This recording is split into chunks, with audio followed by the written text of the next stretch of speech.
Nouveau numéro de Sport Magazine. Bonjour, bonsoir à vous nos chers téléspectateurs de New World Info 1. Un plaisir de vous retrouver. Nous parlons dans cette émission de sport et finance. Pas comment financer le sport, mais comment les professionnels de la finance peuvent profiter du sport. Et nous évoquons dans ce numéro la 11e édition du gala des professionnels de la microfinance qui se déroule à Lomé du 23 mars au 27 avril 2024. Et pour en parler, j'ai sur ce plateau les personnes ressources en question, des professionnels de la finance, mais également des amateurs de sport.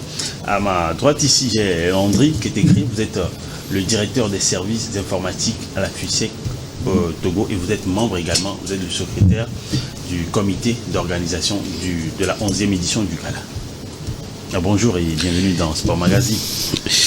Merci et bonjour à vous. Et je voudrais tout d'abord remercier la télévision New World TV pour l'opportunité qu'elle nous offre pour participer à cette émission et qui nous permettra de parler de long en large de notre tournoi, essentiellement de la 11e édition du tournoi qu'on a débuté il y a de cela quelques années. Et également l'opportunité éventuellement de parler de la microfinance, en l'occurrence de la FUSEC et des autres institutions. Ah ben, pourquoi pas, comme vous l'avez dit, on en parlera de long en large. Alors, on est également sur ce plateau Ezekiel Adandogou. Vous êtes également vous êtes responsable de la communication et marketing à la FUSEC Togo, mais vous êtes ici plus précisément avec une autre casquette, c'est-à-dire que vous représentez ceux qui financent, c'est-à-dire que l'institution qui finance ce tournoi. Bonjour cher ami. Oui. Comme on le dit, voilà, je suis aussi très content d'être là. Oui. Effectivement, nous sommes le sponsor officiel de ce gala.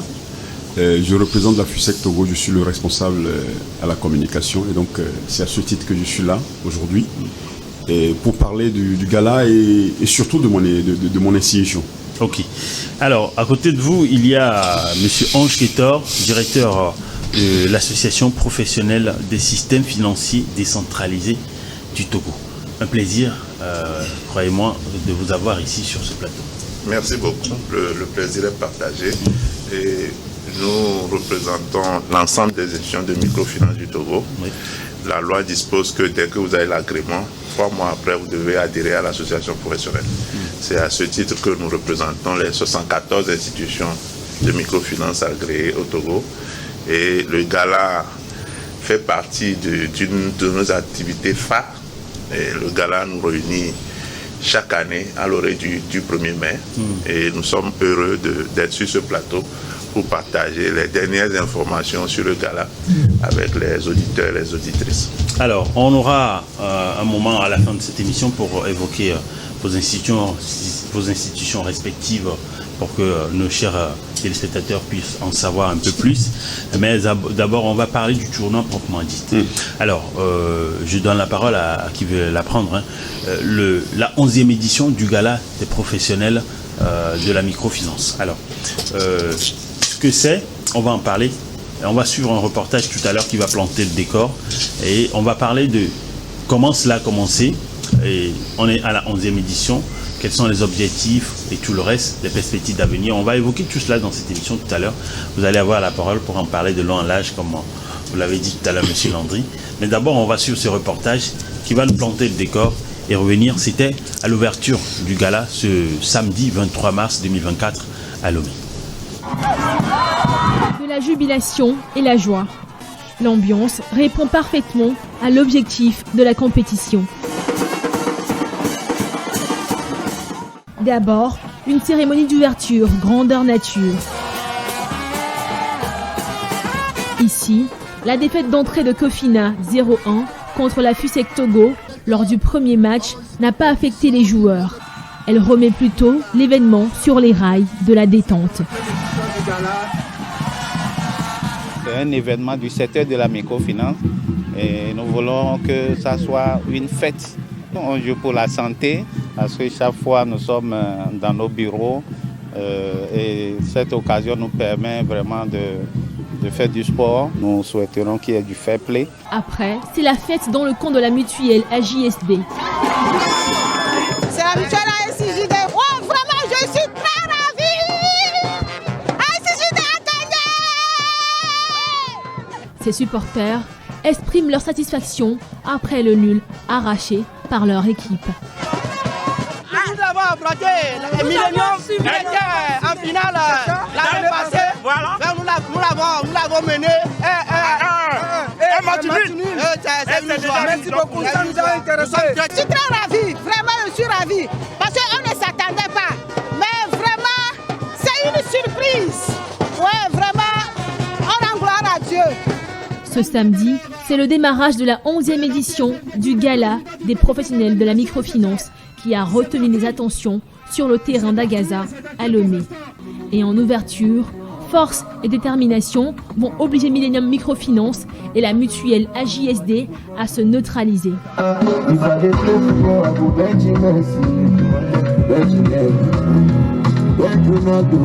C'est une joie pour nous, c'est notre première participation pour ce gala et on a tenu.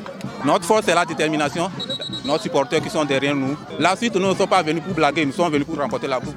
On a laissé l'espace à l'adversaire et qui s'est créé des occasions et nous a égalisé. Dès l'entame du match, on a perdu assez de joueurs, mais on a fait avec. Mais dans les prochains matchs, on va essayer de faire mieux. Organisé par l'Association professionnelle des systèmes financiers décentralisés du Togo, APSFD, ce tournoi qui promet de chaudes empoignades donne rendez-vous aux professionnels de la microfinance tous les samedis jusqu'au 27 avril prochain. Pour cette première journée, la FUSEC, tenante du titre, a respecté son rang. Le sponsor officiel a battu Kofina en 0 pendant que Wades s'est imposé devant Koupekfi sur le score de 2-0. Alors, retour donc sur ce plateau pour évoquer le sujet de façon plus large. Gala des professionnels de la microfinance. Alors, j'ai envie de poser la question à M. Landry pour commencer.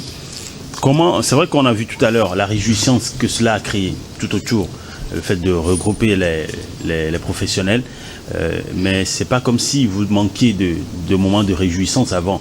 Comment est-ce que cela arrive à être un tournoi? Comment est-ce qu'on arrive à pouvoir initier un tournoi pour les professionnels de la microfinance et pas uniquement d'une seule institution, mais des institutions de tout un pays? C'est-à-dire que d'où cette initiative arrive à avoir un fondement et pouvoir se réaliser. Merci beaucoup. Je voudrais tout d'abord dire un sincère merci à M. Ange Ketor ici présent, qui a eu l'ingénieuse idée de pouvoir initier ce gala. Okay. Il y a eu déjà des embryons pour tester. Et le premier test avait été fait par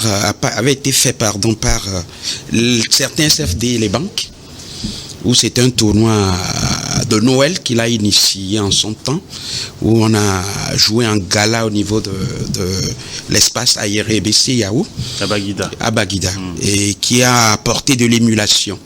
Et partant de là, il a estimé en tout cas que vu qu'il y a plusieurs institutions qui sont regroupées, qui se retrouvent au niveau de l'association APSFD, pourquoi ne pas créer une telle émulation?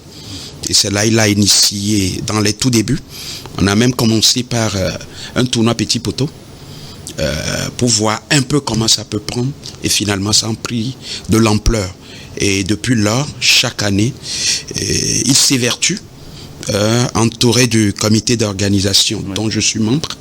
Et nous nous évertuions autant que se peut à faire avec les moyens de bord que nous avions.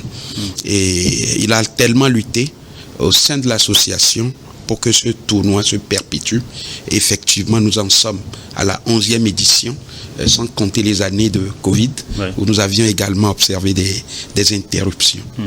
Alors, je repose la même question à vous, M. Ange Ketor, qui est le directeur de l'association professionnelle des systèmes financiers et financiers décentralisés du Togo. Vous êtes également le coordinateur du comité d'organisation de ce gala et, comme le disait tout à l'heure M. Landry, vous êtes l'initiateur principal de cette activité.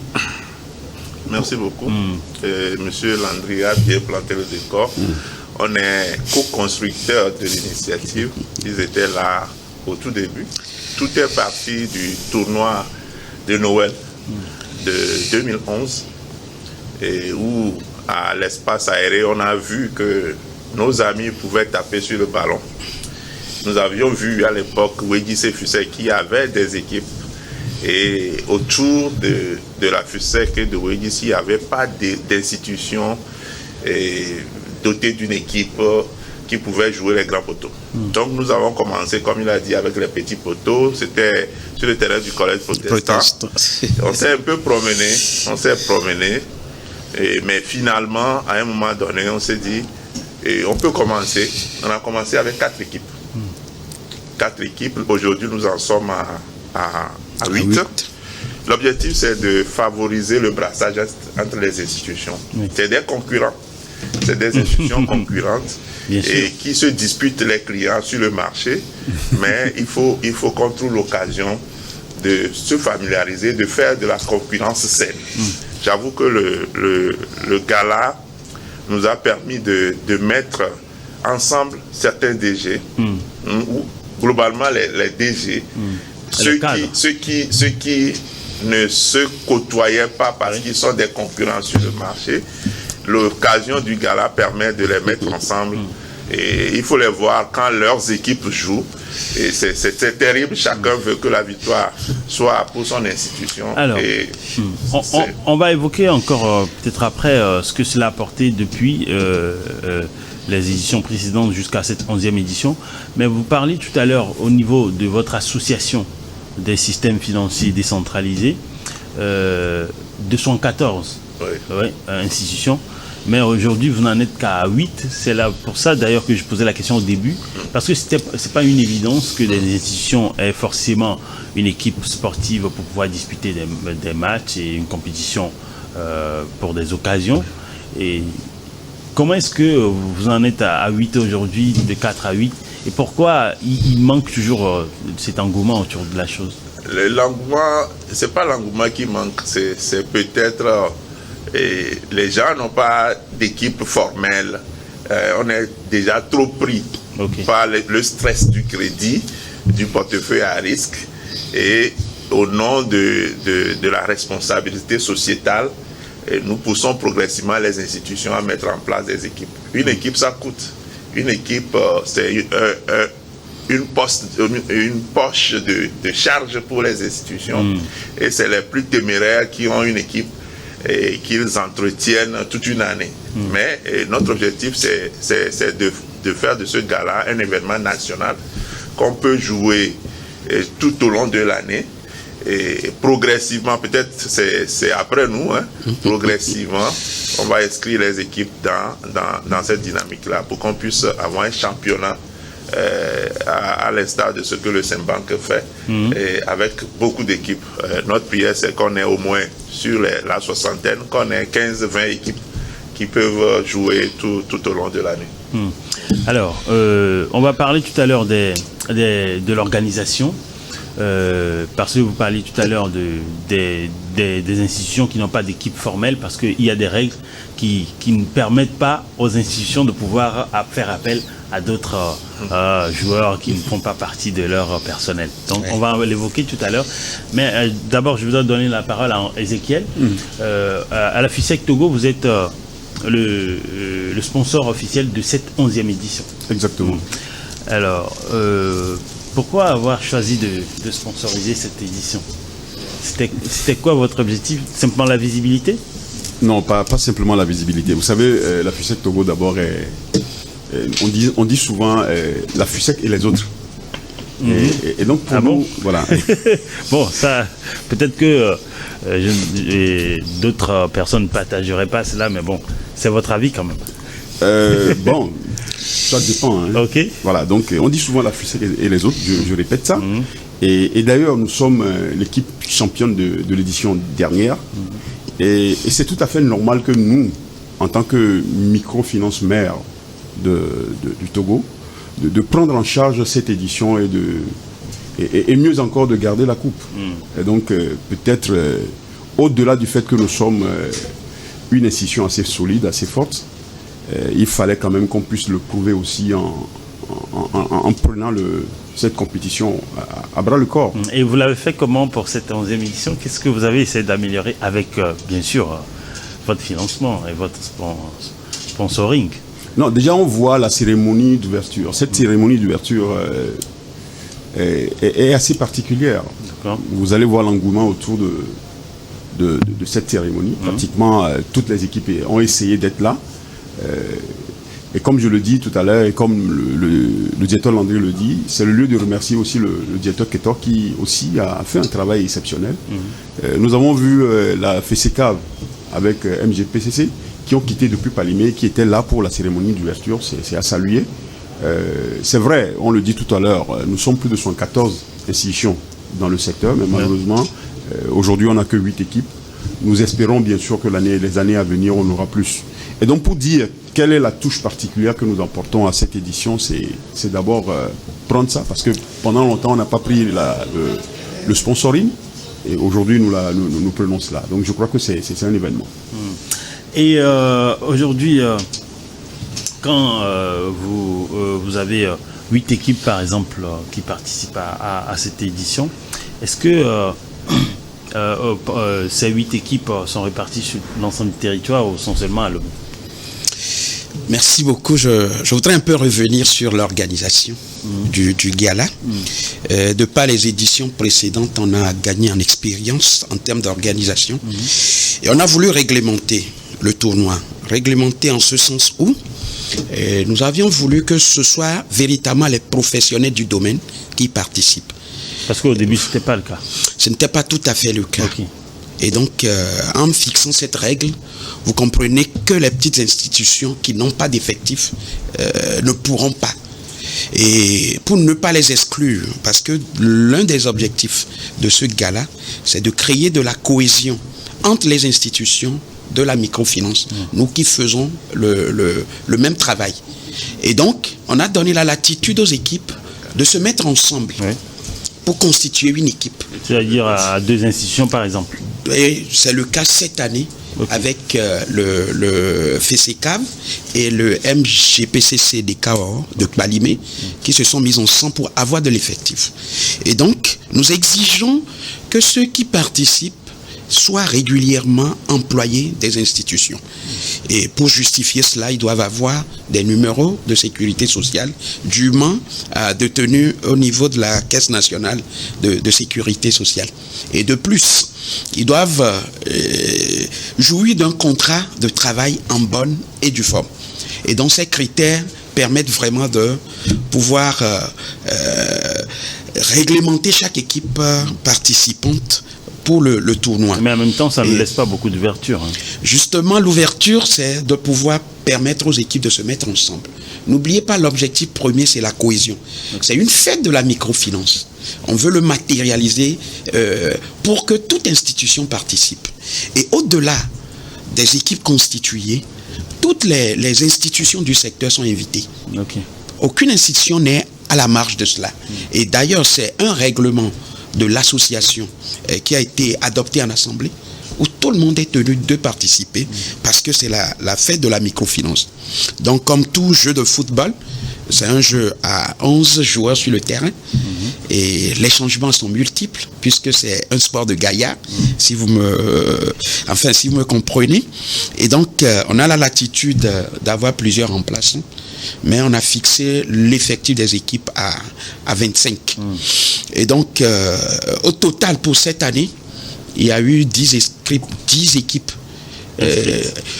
qui ont donné leur intention d'inscription, mais au final, qui se sont d'ailleurs inscrites, mais au final, il n'y a eu que 8 qui se sont représentés. Et donc, ces 8 équipes ont été réparties en 2 poules de 4 équipes chacune, où le tournoi, on l'a démarré le samedi 23 passé, où on a vu la cérémonie tout à l'heure dans l'élément qui vient de se passer. Mais ça va se dérouler sur tous les samedis à partir de ce 23-là. Donc le samedi 30, il y aura une journée. Le samedi 6, il y aura une autre journée. Le samedi 13, il y aura une autre journée jusqu'à l'apothéose le 27. Ok. On va revenir dans la deuxième partie de cette émission pour évoquer encore plus largement l'organisation et parler également des objectifs. Bien sûr, vous parlez de rassembler, vous parlez de la cohésion, mais également s'il y a un message à passer. On évoquera tout cela tout à l'heure dans la deuxième partie et parler également des perspectives d'avenir pour pouvoir permettre à toutes les institutions de pouvoir participer à ce tournoi. Nous en parlons juste après le journal.